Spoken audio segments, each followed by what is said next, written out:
Top stories. 5 teens are facing charges after an early morning shooting yesterday in Buffalo. Buffalo police say officers went to a scene at Walden Avenue near Briscoe Avenue around 12:30.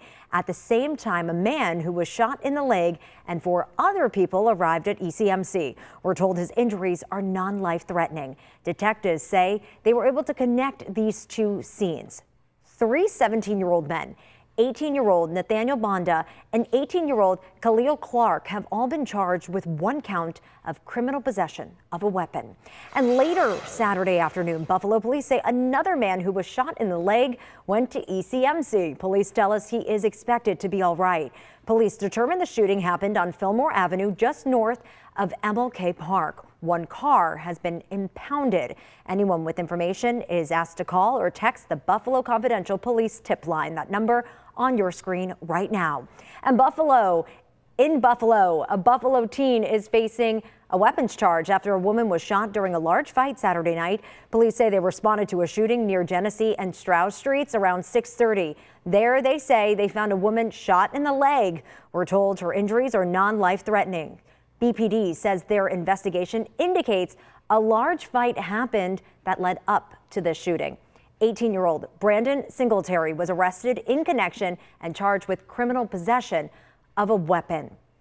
Happening tomorrow, a local coalition will be speaking out as jury selection is scheduled to start in the federal death penalty trial of the top mass shooter.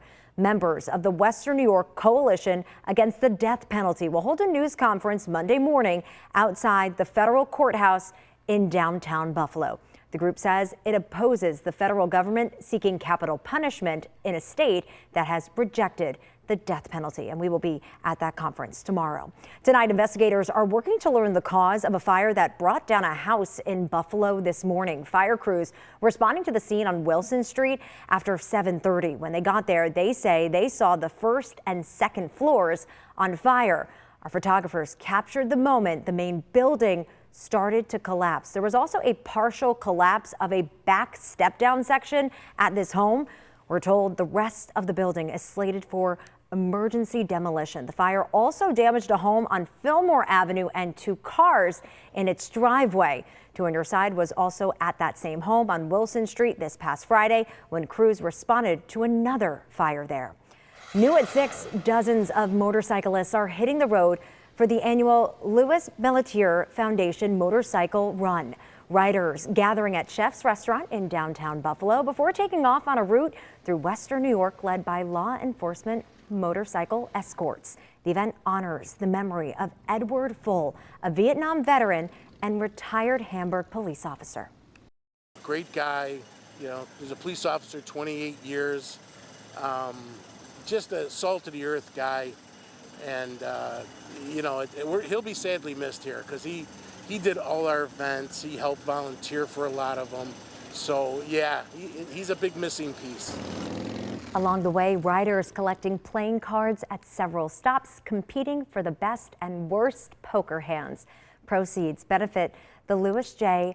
Bellatier Foundation and local charities, including Roswell Park, Kevin Guest House, and Kids Escaping Drugs. A Western New York family is turning a sudden loss into a mission of hope and one that now helps others. Quinn's Kicks for Kids is an initiative honoring the life and legacy of a 17-year-old who died in a drowning accident last summer. 2 on your side's Nate Mills shows us how his memory and his kindness are living on through this foundation. Nate? Courtney, Quinn loved sneakers. His family says he spent his birthday money and Christmas cash on every dollar he made landscaping on building a collection of nearly 50 pairs of sneakers. And when he passed, his family gave every one of those shoes away to kids who needed them. The act of generosity is the heart of Quinn's Kicks for Kids. Quinn's aunt, Tammy Castle, launching the GoFundMe campaign in February, aiming to raise $5,000 to help local students get shoes and clothing ahead of the school year for the Akron and Boces, Harkness, and Allegheny County school systems. And today, community was on display at a fundraising event for Quinn's Kicks for Kids at Cherry Laurel Lanes in North Tonawanda. People donating through bowling lane reservations and raffles. Well, Quinn's memory still leaves a mark on his family and community. I hope he's at peace, and I hope his soul is looking down on us and I know when he was here, he knew how much that we all loved him. And I think he would be proud to see his family working together, loving each other and loving him. Nobody came here to take today. Everybody came to give. So whether they want a basket or they're just going home with a full heart, no one's leaving here empty-handed. Quinn would have graduated with his class this year. His family says this initiative is their way of making sure his kindness lives on. And if you'd like to donate to their cause, whether it be monetary donations or donations of clothing and shoes, we'll have those ways you can do that posted on our website. And tonight at 11, we'll hear one more way Quinn is being remembered at his school this week. On your side, I'm Nate Mills with Channel 2 News. Nate, thanks.